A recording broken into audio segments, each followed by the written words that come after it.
Welcome, everybody. This is Tom Randall from GoldenCare. Want to welcome you to this webinar today in our Integrity Short-Term Care Initiative. Sorry about the 1 minute late start here. We got a little bit of computer slowdown, but I think we're all set now. So again, it's our pleasure. If you've just been on here for the first time, I haven't had a chance to peek at who our participants are yet. But if you're on here for the first time, you're in good hands. We've got Dennis, who's got a lot of experience, and I've been around for a long time myself, and we've had the pleasure of training agents across the country and doing consumer seminars for years. And today is a good little webinar. I'm not going to spend time on this slide like we usually do. If you've never been here, go to our site. We'll show you where that is before we let you go today. And we're going to talk a little bit about the need for why we're doing what we're doing, this Integrity Short-Term Care Initiative. I know a lot of you on the phone are out there selling other products, and we just want to make sure we realize that this extended care really is one of the biggest issues we're going to have in America. So make sure you catch one of those intros. Again, today we're trying to keep these shorter, so I'm not going to dive too deep into that or get on my soapbox. But that being said, remember, as we go through, and if you've seen our objections webinar that we've done before, we talk a lot about, if we're doing that, we want to make sure that we try to nip them at the bud before we get into it. And that's our way of going in there and seeing if we can do a good job of trying to really cut them off at the pass, if you will. So we're going to see a lot of different things. We talk a lot about cost. You don't have to design a perfect plan. When we get into our plan designs, we talk a lot about people have other friends and family who want to help them, and we have solutions for that as well. So basically, we just want to talk to you about the fact that the biggest ability of any of these plans is their availability. So we know underwriting's number one, and then we get into the whole building the need. And then as we're doing the presentation, actually having a true conversation where we're listening more than we're talking, that's where we start to figure out where this client sits in all of this. So that was kind of an awkward introduction, Dennis, and I think you're better equipped right now even to go in and talk a little bit about the broad strokes as we get into the self-insure, if that's okay. Sure, Tom. Hey, thanks. Thanks everyone for joining us. Also, these objections here, and we've got on the screen, do I need this product? Do I like this product? Can I afford this product?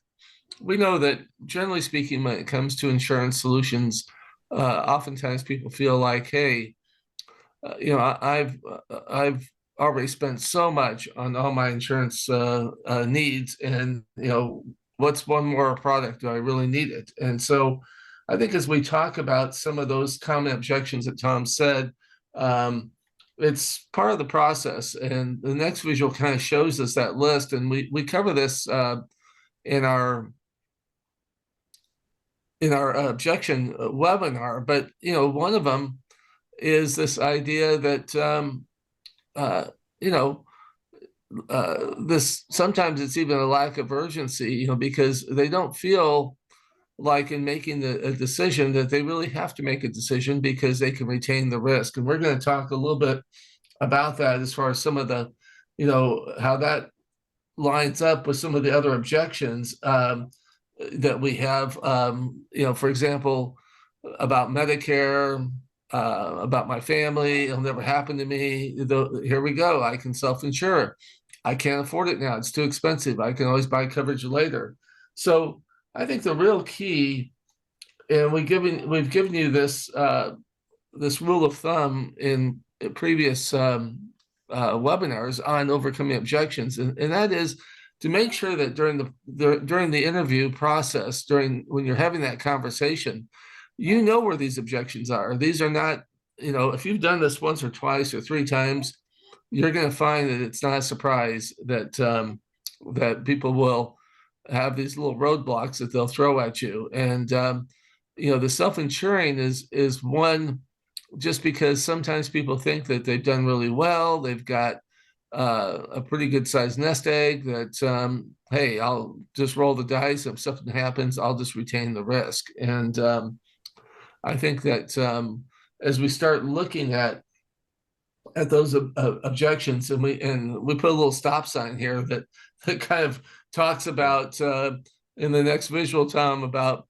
how important it is that people who oftentimes think that they're going to, in essence, invest the difference, that Right. so Right. that Yeah. they can take the And risk. Dennis, sorry to jump in. That was one of the things, and I just wanted to give a clarifying overall thing is that, when we get into the weeds with a lot of our agents in the long-term care, remember that's where we started. And you guys know from previous webinars, a lot of you have been on that we buttered our bread with long-term care before short-term care was as big an issue out there. And in extended care, that was almost primarily all we did. And those were LTC specialists, we called them. And they're a real small fishbowl of agents who do this. So you'll see in a lot of our slides, and that's why I want to kind of give a disclaimer, Dennis, because obviously I could have went in here and said, should I invest my short-term care premiums or my premiums period? And we'll do that if it's necessary to get deeper in the woods here. But basically, remember the three questions that we had on a few slides ago. Do I need this? Can I afford this? The need was the first one, right? And that's one of the reasons we had a special webinar on this. And Dennis and I put these webinar schedules together. And this is another disclaimer, Dennis, that I think is valid to bring up. You and I, as we got deeper into this, and we've really tried to simplify it for our attendees in this short-term care initiative, we kind of looked at it thinking, maybe we don't want to get too deep into this because of the fact that we have calculators, that talk about all this, and I'll probably show you one today. But I want to make sure that number one, don't get scared if you see LTC and we're talking about, now what's this guy talking about? It's LTC 1 minute, extended care, and then short-term care. It's all kind of the same concept. And I just wanted you to know we have tons of tools and tons of backup stuff that we used in the LTC arena because it was so necessary for these specialists, because they got into the weeds, didn't they, Dennis? They ended up having to go in and talk about all these different riders and options. And with you guys, we're trying to simplify it. And part of me thinks that, Dennis and I, as we got close to this webinar, we were like, oh, I don't know if we want to get too deep into this or this, break-even points and leveraging and all these things that were so necessary. So what I'm trying to tell you folks on the call today and people who listen to this later, take what we're giving, knowing that we have tools to help do as complex of analysis as you want. But better yet, look at the overall broad picture of what Dennis tells you as we go through this, saying you don't have to show exact examples. Even this simple slide you see on the screen here, you don't really have to get into it that deep. If somebody says, well, most times they're not going to say I can invest these premiums only. They're going to say, I have a nest egg. I can pay for a lot of this myself, I think, right? And that brings in the use it or lose it, and it brings in a couple other concepts. So what I want to do is just tell you, as Dennis is speaking today, and as we get into some numbers, don't think that you have to go and sharpen your pencil and show exact numbers on everything we're doing. We're teaching this to you just to tell people and to show you firsthand how well leveraged these plans are. Does that make sense? That probably is a little long explanation, Dennis, but I think I just wanted to soften the blow to let people know. I'll show that calculator that we've had from our years past, and I'll show an example today probably. But I just want people to know they don't have to. We don't even have the calculator on the site. It's not something that's going to come up that often to the degree you have to prove your point factually with numbers. Does that make sense? Go ahead, Dennis. I think, Sorry. yeah, Tom, I think, those are some really good points. And again, part of simplifying the offering here, making it, making it simple, making it easy, and making it fast. That's kind of the three things that we really try to do with the extended care. And it's a different, in many cases, depending upon who you're in front of. If it's your Medicare agent, if you're a Medicare agent and you're in front of your Medicare client, you first talk about being the other half of their healthcare plan. If it's someone who owns life insurance or annuities, again, we talk about how to actually position the story in such a way that it becomes more of a not nice to have, but really must have. And you won't probably encounter a lot of these objections. The reason why long-term care encountered so many of them is because there's a negative perception when it comes to long-term care, in the sense that people don't, they think of it as just nursing home coverage, and they don't want to go to a facility. And quite frankly, those plans are more expensive. The whole shift in the marketplace to this extended care short-term care initiative is the fact that these products are much more affordable. So you don't encounter as much, when we're overcoming the self-insurance objections, because someone thinks, well, gee, I'm not going to pay the kind of premiums that are associated maybe with some of the hybrids and some of the traditional long-term care. But again, if you handle the conversation right, a lot of this is just giving you ammunition. It's giving you another arrow in your quiver, if you will, so that you are prepared just in those situations where someone does come back and say, yeah, but I think I can handle this myself. And what do you do? Well, back to what we have covered in the previous objection webinars. Remember, during the course of the conversation, you want to surface it. You want to bring it up. You then want to make sure that you're isolating that particular objection. In this case, the objection of that, and they won't say they can self-insure. That's an agent term or agent vocabulary. They'll just say, I think I can take care of this on my own. I think I can, if that happens, I'll just pay for it myself. That's more of how they'll tell you that they're retaining that risk. And so when we surface it and we isolate it and we address it, and then when we overcome it. So back kind of to what we talked about before on a previous webinar, when we were using cost as the objection. In this case, we're using the objection where you want to bring it up and just make it part of the conversation. Say, Bob and Mary, I was talking to one of my really good clients the other day, and this is a client that's really done well. They've got a pretty good sized nest egg, and so bring up a story, bring up an example, and then sometimes when you're not putting it on that individual that you're talking to, you're using a third party story, even though you're really trying to address that individual. It comes off a little bit softer, and it doesn't come off as being threatening to that individual, like, oh, you can't retain this risk. What are you thinking about?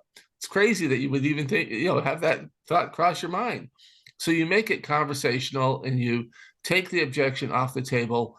And as you navigate through your presentation, you're doing that, quite frankly, with all these other objections that we've covered. This is just another one that happens to come up that sometimes agents aren't prepared for, because, perhaps in your mind, you're thinking, well, that person probably could retain the risk.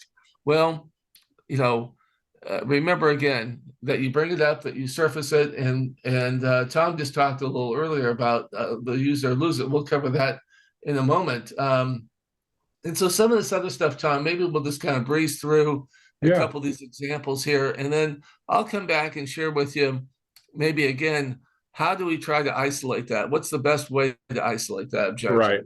Well, thanks, Dennis. And this slide is a great slide, by the way. And this is what I want you as an agent to do, because if a client told me, especially an existing client, if I had a rapport with them already or built a relationship, if they did say, I know it's all such a big picture item for those of you listening, because remember, we talk about don't use short-term care, because people think, oh, well, short-term care, to me, that might mean a 30-day policy that doesn't pay very much.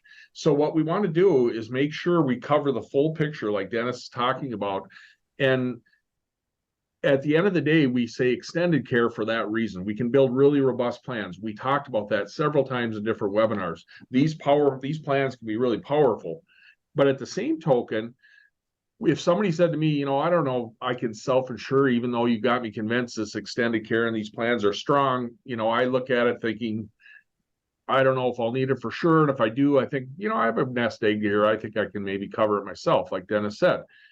And all you have to do to that is say, I can certainly appreciate why you're saying that, because, a lot of clients initially think that, but I do want you to know the reason you have a good nest egg is you made some good decisions over your life. And at the end of the day, that's what insurance does. It's the law of large numbers, man. This is such a well-leveraged plan. These short-term care plans, especially that I'm offering you today, remember, if you ever need help with activities of daily living, like bathing, dressing, or, getting ready or moving around the house, any of that stuff, these policies will start paying benefits. And I'll tell you what, it's really pretty strong, because think about right now, you're pretty healthy.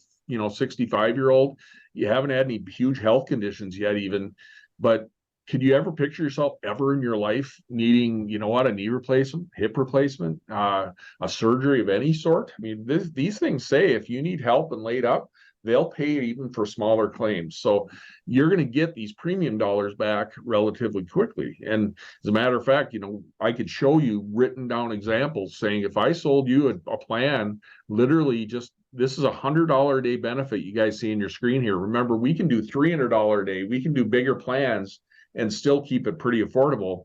But just a little plan, if you ended up paying $740 a year, and if we use Omniflex, for example, we have a prescription drug benefit on some of these plans where you can get $300 back right away. You told me you're taking several meds. You're going to get $300, which is kind of just a premium reducer. If you were to show a real life example for those of you listening now, look at what it is, just so you know in your head. Just say these plans are leveraged. The only numbers you need to know is these plans are leveraged sometimes 16 times what you're paying in premiums, and even if it draws on and you paid in more premiums over time, it's 4 to 5 to 6.5 times leveraged. And if you add in this prescription drug, just so I can explain to you guys what this slide is, this literally says that if this 65-year-old had a claim in 6 years, if they use 45 days at the $740 premium, they break even. But remember, with the prescription drug, if you're using Omniflex, for example, it's only $439 a year. So less than a month worth of care when they're going to have the ability to have up to 2 years of claim plus more with restoration, 27 days, and they would break even after 6 years of paying in that premium. If they waited 15 years, 65, 75, 80, now closer to when a lot of the bigger claims happen, you look at that saying, boy, 111 or even 66 days and you'd break even.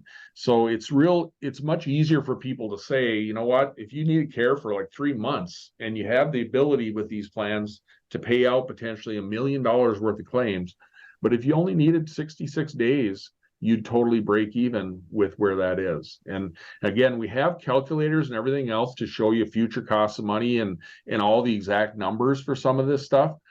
And I don't know if you want me to bring that up now, Dennis, or wait, but at the end of the day, it's a very simple concept to tell people, boy, these plans are really well leveraged. And, we have calculators to show you how much dollars they'd have to throw in lump sum right now to invest and pay for it on their own if they had a bigger claim. Or we have the ability to show how much they'd have to put in every year at a certain percentage rate. So we have all that. Dennis, I'll let you lead if you think we should show a quick example in there just to show them we have it. Yeah, I don't know. I think a quick example, Tom, of because what you're talking about as you pull that up is this was created really in the LTC space, and we're gonna make some modifications to but we just want to show you the concept here behind this idea of what Tom talked about with that break even. That's the whole aspect about why you're trying to convince someone that they don't want to use their own money. Right. I often have talked in these overcoming objection webinars about why are you trying to hurt mom, MOM? And they say, what do you mean? I'd never hurt my mom. Well, you are, because you're trying to use, in essence, my own money. And you're letting them know that, the power really lies in OPM, other people's money. And so the power of this leverage of what Tom is showing here, just on a quick example, is a calculator that basically, you can put in any of these variables to kind of get to the outcome that you're looking for, to, in essence, prove logically that someone can't retain the risk. And sometimes you need that. Sometimes you got engineers that you're in front of, or people who are more analytical, and they actually need to see the math. They need to see it in black and white. Right. And again, this, just to clarify and disclaim, this is an LTC calculator. So, and I'll probably create a short-term care one. We haven't needed it so far, and we've been knocking it out of the park with our production for these short-term care plans. But I'll probably do it. The short-term care is a little different, where some of the plans will have inflation. Like here, I have 5% inflation. Some of the plans will have inflation that'll grow on both facility and home care. Some of it's on one or the other.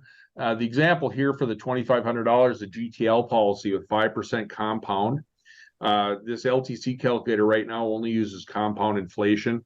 So some of the numbers are a little funky where this is pretty close to it. The $219,000 is a single pool of money, but if I were to actually sell you the policy, it would be bigger than that to start with, but it wouldn't grow to this much because the home health care doesn't grow with inflation, Dennis. So you know what I mean? It's a little bit funky here. So this number's smaller. It's about 680,000.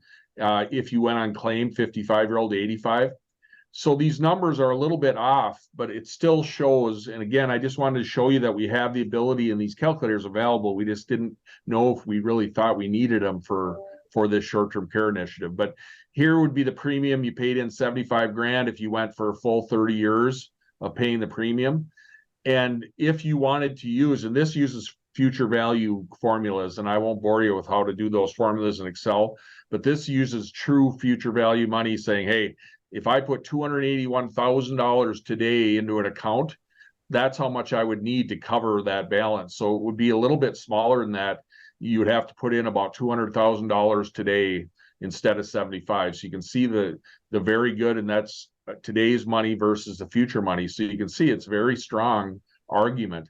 And if I want to do every year, you'd have to put in 15,678, and that number is going to be a little bit less too because of that future value. So it's going to be about $12,000 every single year for that 30 years as opposed to 25. So it's about a 6 times growth there. So again, these numbers don't mean anything exactly because it's LTC numbers.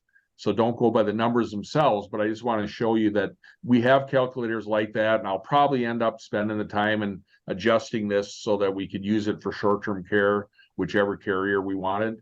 But again, it's just showing you again that same thing we showed you in that previous slide about the tremendous leverage that you have with these plans. Does that make sense? So, and Tom, I think the whole story here is it's back to kind of what we've said before about which check do you want to write? Do you want to write the small check? Because what you just illustrated with that and why it's worked so well with us in the long-term care space is you're trying to show the fact that that even with a respectable rate of return, a lot of people aren't getting 4% on their money. That has to be in a CD, that has to be in maybe some other investments, not in their checking or savings. And so really, in those interest assumptions that you can use, you could even show how it is more dramatic than that 15,000 or that 200,000 on a single dump in. Again, trying to get people to see the power of why they use leverage, and this use it or lose it is really, it comes back to that idea that why wouldn't you think about other decisions that you've made, other insurance related decisions that you've made, your car insurance, your homeowner's insurance, your dental insurance. Hey, I want to talk for a moment just about your cell phone. Tom, think about this for just a quick second. Your average cell phone today, because the car insurance and homeowners and dental, someone might say, yeah, but that is either required by the law, by the government in terms of to own car, to make sure that I've got car insurance. But just think about this, Tom, with respect to a cell phone. The average cell phone, we were talking about this a moment ago, Tom, before we started this webinar, when we both had our updates on our cell phone, and we're kind of surprised about some of the software updates. But think about the average cost is over $1,000 for a cell phone. And 90% of individuals actively use some form of a smartphone. And 90%, based on some of the numbers I was researching, actually have insurance on that cell phone. And depending upon the plan that they choose, it could range as much as $20. I've seen some plans, because it may cover more than one phone, could be as much as $30 a month. So why is it, if someone who buys a cell phone, why wouldn't they just retain that risk themselves? Absolutely. Well, you can see it's the power of leverage. Yeah, and the risk. One of the biggest things we use in the use it or lose it is saying, you know what, I appreciate that. And remember, Dennis, I'm going to probably let Dennis finish this short webinar today talking about isolating objections and stuff. But, remember, always agree with them that they have a valid point, obviously, and that's just common knowledge and courtesy. I see where you're going with that on the use it or lose it, and I appreciate that. And a lot of my clients originally have thought that too. But when you look at the broad picture, of all the things that we do and spend money on without a second thought, I mean, even people have their house paid for, I know the mortgage companies obviously require it, but even once you have it paid for, there's a lot of people who have more than liability insurance on their house, right? Is they look at it and saying, that's just a smart way to use your money. It's a smart way to use the law of large numbers that insurance gives you. So if you really look at it, we talk about literally extended care being the number one unplanned, unfunded liability exposure out there that we have left. Because if you look at your house having a major fire, your chances of 1 in 1,200. Odds of your car being totaled out, I think that's like $10,000 or more damage, 5 in 1,200. The odds of being hospitalized and having a major medical bill that's over, I think that was 10,000 again on this stat, 105 in 1,200. The odds of needing long-term care insurance or extended care in any form, 840 and 1,200. That's that 70% number, right? I mean, so when you really look at it, whether you use it visually or just talk it through, what I tell people is think of your odds. And again, I want to stress to you guys, simple button. You don't have to know the stats. I mean, all you have to do is say, it's the same thing. I appreciate where you're coming from. Think of that same conversation. If I just said, you know what, I know where you're coming from. A lot of people feel that way, but I tell you, remember what I said about this plan? Any surgery you have, fall, fracture, as you get older, people, we've talked about it in our discussions. You had your aunt, and I had my mother who fell and ended up, she couldn't take care of herself in a way anymore and had to go to a facility. So we know what happens. And it happens so often. That 70% number isn't fluff. It's real numbers that we've seen over time. And think about your house. You know what? Everybody has homeowners insurance. Everybody has car insurance. Even dropping that collision, a lot of people don't do it because they figure, you know what? I know my odds aren't very good, but it's nice to know it's covered if I need it. These plans are the same concept. You're going to use it and it's going to restore, like we talked about, and it's really going to be a lifesaver for you in a catastrophic event, or just a nice leverage thing to have if you just go about your everyday life and need your plan here and there, because most people will use a short-term care policy.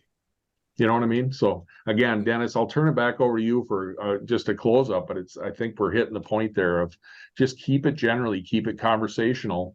And I think you'll see that it's really easy to get over most of the discussions. And I see a typo, portfolio. All right. Thanks, bud. Tom, those typos happen. No worries there. But, to your point, sometimes we have to make sure that the client knows that we're a resource in more than one area. And part of this is even back to those major risks that you just illustrated here. If you are someone that can help that client to reallocate, you might find not that you have to become a P&C expert on homeowners insurance or auto insurance or on their life insurance. You probably, with Medicare, you've already helped them. You maybe have switched them from a Med Supp to an MA plan, and that savings alone being reallocated towards the idea of buying this extended care is one of the ways that you illustrate, again, where to find the money. And it may be that objection as far as that they can retain the risk is it could be multifaceted, but again, make it part of the conversation. Take it off the table, use a third-party example, and surface it, isolate it. And one of the ways that I try to do that in my presentations, whether they're consumer workshops or in training, as we're doing right now with those of you on the call, is say something along these lines. Other than feeling as though you could retain this risk yourself and pay for it out of pocket, is there anything else that's holding you back from moving ahead? Now, what you've done is you basically have not only brought up the objection, but you've isolated it, and now you can address it. And we've given you different ways to address it by showing you the power of leverage, showing you the power of using other people's money, that you do that right now. Why would you write the want to write the big check for that homeowner's insurance, as Tom said, even if your home is paid for. Well, because you don't want to face that risk of that liability. It's the same thing with your car insurance. It's the same thing, as simple as owning your smartphone, about the idea that you normally will put insurance on it because you don't want to pay if you drop that phone and again, crack the screen. Those things are expensive. And so therefore you think, yeah, I'll have insurance on it. We do it with appliances all day long. As far as when we buy something new, you go to Costco and you buy that 70-inch flat screen TV and you put that 3-year warranty on. So if you make the client, from a logical standpoint, just see that it's in every day of our life, the some things we just don't want to retain the risk on because of the fact that it is that risk will, as Tom said, it will happen. You're going to use this coverage more so with extended care than anything else. But I would just say that, Tom, as we do this, one of the takeaways that I will share with you that I really am firmly a believer in when you're having this conversation is I always say to the client when we're dealing with, having isolated the objection, is that, listen, Bob and Mary, I'm not asking you to change your mind about this idea of thinking that you can handle this on your own. But I want to know, would you be willing to make a new decision based on new information? So never try, when you're dealing with whether it's retaining the risk, try to get people to change their mind. The idea is you want to help them by sharing this additional break-even analysis and all the other logical approaches that we just showed you with that calculator, how they can make a new decision based on new information. People don't want to change their mind, but they are willing to make a new decision if you give them that new information. I hope that today, as we've gone through and shared this with you, that you'll realize if you make this conversational, in most cases, you're not going to encounter a lot of people that are going to be hesitant because these plans are so much more affordable than traditional long-term care or even the asset-based hybrid solutions. They're easier to qualify for. And again, they have less moving parts, is why people gravitate to them, because people buy, at the end of the day, they buy simple things. They buy things they understand. So help them to hit the easy button, make this part of the conversation. And I will promise you that more times than not, yes, there will be people where you can take an objection, and I find that they fall into two categories. Either they're a misunderstanding or they're a perceived drawback. In most cases, it's just a misunderstanding that someone thinks that it just makes sense that they can do this on their own because they don't want to reach into their pocket and pay for another premium until you explain to them and show them logically why it makes the most sense. But if it's a perceived drawback and they harp on it to the point, well, the only thing you can do in those situations when you've done everything that you can is you can say to yourself the word next, which means you just move on to the next individual. You're not going to get everyone who has a perceived drawback. Very rarely will people, the old adage is true, the person convinced against their will is of the same opinion still. You cannot convince people against your will, but you can help them make that new decision based on new information. I hope that, Tom, today, as we take them to the site to show them what's there, that they'll take advantage of all the resources that we've made available to them. Perfect. Yeah, thank you, Dennis. And I'm glad you finished with that, because that's where I was going to go right afterwards. I was going to say, remember, I mean, when we were in long-term care again, we had disclaimer letters that we'd say, well, I just need to sign this in today's litigious society. Can you sign this saying that I showed you how necessary it was to get protection for your family and you decided against it? We don't want you to go there because you don't have to anymore. Again, like Dennis said, is literally in this type of example, you're going to have people with objections. Some are smoke, some are just trying to say, I don't want to write another check. But once you use, and you have to go a little bit and teach them, like we did today and on our objection slides or seminars, But remember, you don't have to push too hard. You just tell them and say, you know what, that's fine.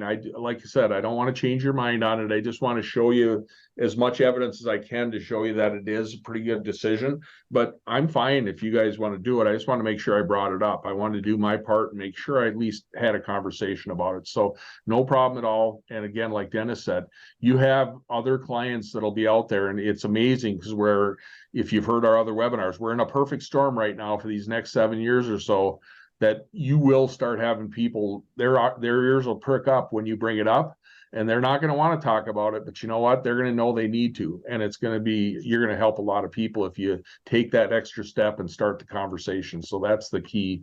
Start the conversation. If some people don't want it, that's fine, but at least you did your job and you can feel good about that. So remember, go to integritystc.com.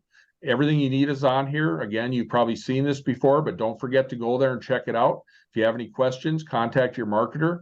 We have everything you would need to find out and be successful. Again, that old cliche I bring up every time, we're not going to throw you out of that plane without a parachute. You do have things that you can use in every aspect, from product knowledge down to recruiting other agents, down to helping consumers turn their heads. So I appreciate you jumping on our webinar today. The next step definitely is up to you, and contact your marketer, whoever got you on this webinar. Make sure you're appointed with all these short-term care initiative products. And I think that's all we probably need today, and know that that's a living, breathing site that I showed you. So we'll have other tools come on there. I'll probably put that calculator together at some point, and maybe that'll be something some of you want to have as extra support if somebody does hit you up with the leveraging or the self-insuring. But for now, remember, it's mostly conversation, mostly using your knowledge, because you know more than just about everybody else you'll be in front of about this whole thing. And that's the number one thing we want to put in you. It can be very easy, and you can help a lot of people just by starting a conversation. So that being said, Dennis, unless you have any closing thoughts, we can let you go. Thanks everyone again, and have a great rest of your day. And when you get time, go to the site and navigate around it. I think you'll be very pleasantly surprised about how robust it is, and how we have all those tools that will help you for you to be able to have that conversation with your clients. So have a great rest of your day. Appreciate it. Thanks, everybody. Have a good one. Hope to see you on a webinar soon. The next step is yours. Contact your marketer for more information and to start offering short-term care solutions to your clients. And be sure to sign up for our other short-term care hot topic webinars.